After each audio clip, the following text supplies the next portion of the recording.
Bismillahirrahmanirrahim. Salamlayıram sizi dəyərli tamaşaçılar. Ramazan ayının 21-ci günündə xoş gördük sizi.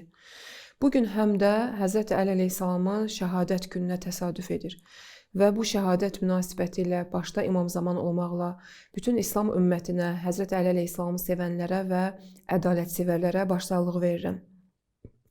Bilirik ki, Əli əleyhissalam Ramazan ayının 19-cu gecəsində, hicrətin 40-cı ilində sübh çağı İbn-i Mülcəm, yəni dünyanın ən bədbəxt şəxsi tərəfindən, İbn-i Mülcəm tərəfindən zərbətlənir. Zəhərli qılıncla namaz halında mehrabda zərbətlənir. Və 21-ci gecədə, Ramazan ayının 21-ci gecəsində tarixdə qeyd olunur ki, gecənin 1/3 hissəsi keçdikdən sonra artıq o şəhadətə yetişir və şəhid olur.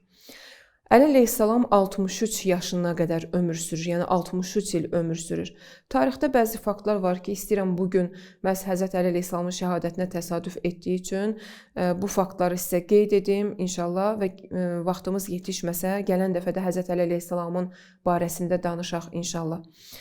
Həzrət Əli əleyhissalam 10 yaşı olanda peyğəmbərliyə seçilir və İslam dini peyğəmbərə artıq gizli şəkildə yayılması üçün əmr olunur və o Məkkədə olarkən peyğəmbər, yəni İslamı ki, artıq insanlara çatdırmağa çalışır. İlk şəxs olur ki, 10 yaşında Həzrət Əli əleyhissalam peyğəmbərə iman gətirir, peyğəmbərin dininə iman gətirir və hətta tarixdə qeyd olunur ki, ilk cəmaət namazları belə təşkil olunanda birinci peyğəmbərin arxasında duran şəxslər Həzrət Əli əleyhissalamla Həzrət Xədicə Kubra olur. Cəmaət namazı bu şəkildə təşkil olunurdu. Onun 10 yaşı var idi. Yəni 10 yaşında peyğəmbər məbus olur və o iman gətirir, İslamı qəbul edir.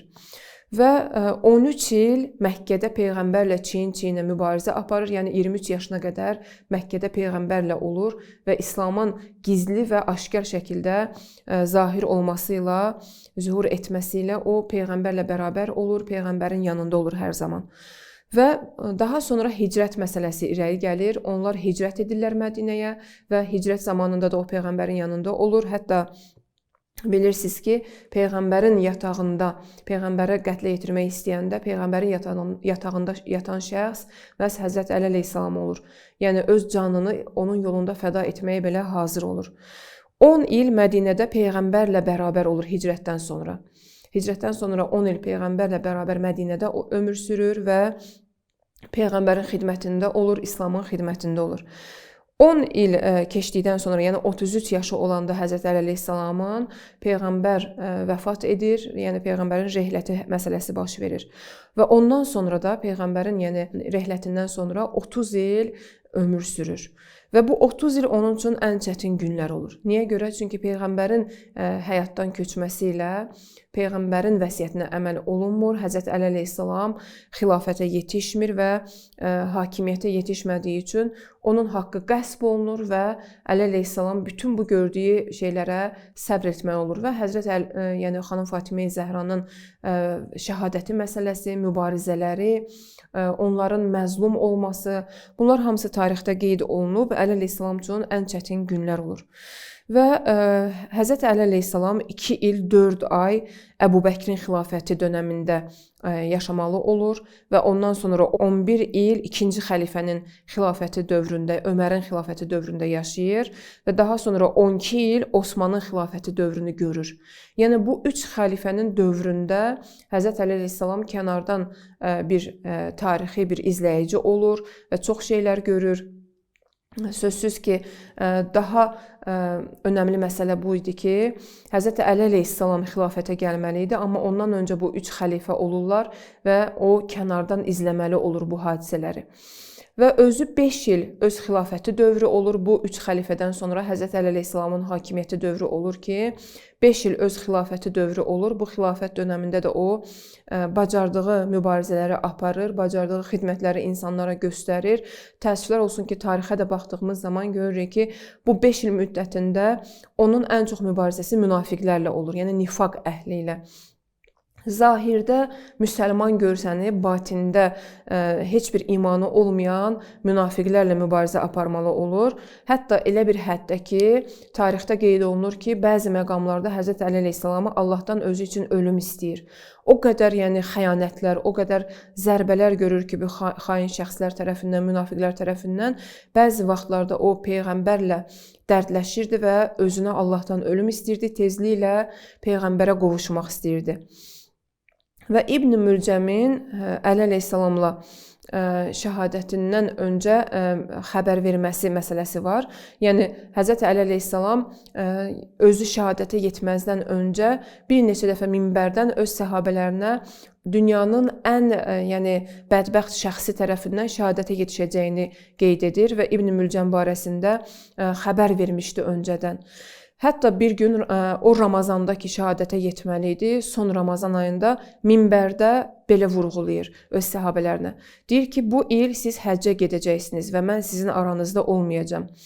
Və daha sonra tarixdə qeyd olunur ki, bu fakt, o Həzrəti Əli əleyhissalam həmin axırıncı Ramazan ayını bir gecə İmam Həsənin evində gecələyir, sabahsı gecəni İmam Hüseynin evində gecələyir və bir gecəni də Həzrəti Zeynəbin evində gecələyir.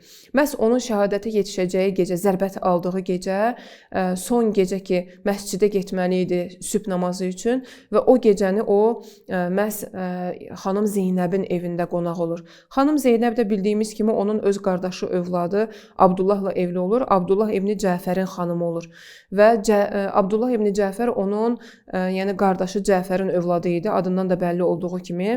Və o son gecəni ki, zərbətlənəcək idi, gedir Abdullahın evinə, Həzrəti Zeynəbin yaşadığı evə və iftarı da orada edir. Tarixdə qeyd olunur ki, Həzrət Əli əleyhissalam iftar edərkən 3 loxma yeməkdən istifadə edir, 3 loxmadan istifadə edir. Yəni artıq yemək yemir və ondan soruşurlar ki, nə üçün o doyar qarnına yemək yemir? Əli əleyhissalam vurğulayır ki, and olsun Allaha, bu gecə nişanələr var və Allahın vədəsi tamamlanacaq və mən istəyirəm ki, Allahın huzuruna gedim, istəmirəm ki, qarnı dolu şəkildə Allahın huzuruna gedim. Yəni Allahla razı-niyaz etməyə gedir. Və tarixdə ümumiyyətlə Həzrət Əli əleyhissalamın hansı şəkildə şəhadətə yetməsi barəsində mən diqqət edirəm ki, az danışılır və insanlar az danışırlar, dəqiq məlumatı tamaşaçılara çox da çatdırılmayıbdır mən izlədiyim qədərilə. İstərdim ki, məhz bu hadisənin necə baş verməsi barəsində danışım və bu hadisə tarixdə belə baş verir ki, xəvaricilər ümumiyyətlə toplaşırlar. Və aralarında belə bir söhbət olur ki, onlar doğru yolda olmadıqları üçün, doğru düşünə bilmədikləri üçün bu cür söhbət edirlər ki, bu ümməti Əli əleyhissalam və Muaviyə pərişan edibdir. Nəzubillah, Əli əleyhissalama belə bir töhmət vururlar və danışırlar ki, Əli əleyhissalamla Muaviyə olmasa, bu ümmət rahatlığa çıxar və onlar bu ümməti pərişan ediblər. Qərara gəlirlər ki, bu iki şəxsi aradan qaldırsınlar.